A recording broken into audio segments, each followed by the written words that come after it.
Hey guys, good morning. I just wanted to talk into something quickly on this early morning walk with Daisy.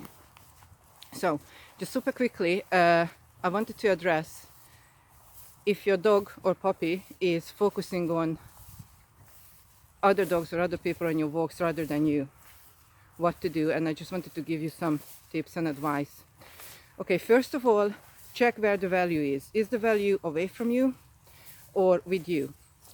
What I mean by that, what I mean is when your dog or puppy sees another dog or another person, do they see them as a new friend they haven't met yet? Or do they see them as just part of the environment? They don't have to go to say hello because that's just something that happens in the environment, people and dogs. If the case is that your puppy chooses to go to every person, every dog, or most of the time, then you need to build value for yourself. How can you do that? You keep your distance away from these distractions and you do training with your puppy, which you have already worked on. So it's not a new training because that would be, or your dog, not just your puppy or your dog as well. So this is not a new training. This is the continuation of the training you started inside and your back garden and your front garden, and you just take it outside. But you are keeping your distance away from other dogs and other people if those are the distractions you are struggling with.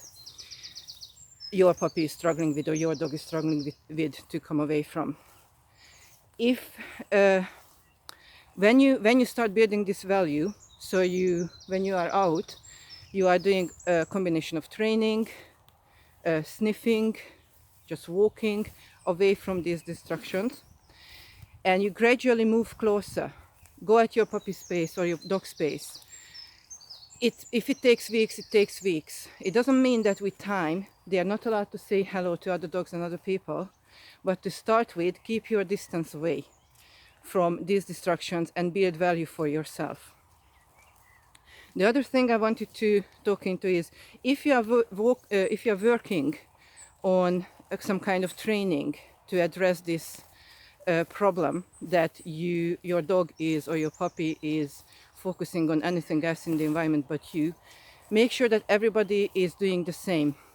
So your kids, your other half, you yourself, every single time when you are out. So the communication around this training is clear. It's not like on Tuesday I cannot say hello to people, but on Wednesday when I'm with mom, I can.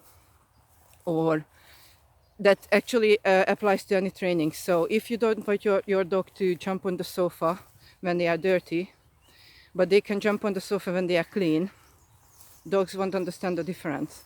So clear communication, consistency is important for the training to work. And check if your dog understands their name. We tend to keep saying our dog's name without any consequence. Meaning, when we say their name, nothing happens. So your puppy or your dog is learning to switch off because their name just means just basically a background noise. Doesn't mean anything. There is no consequence. So how long before you switch off?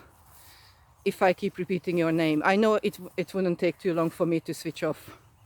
Same with your puppy. So chances are when you want your puppy's attention or your dog's attention, the first thing you are going to say is their name.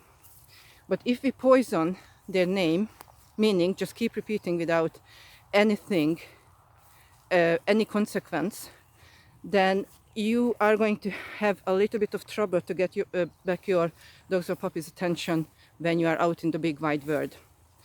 So those are my 3 quick tips.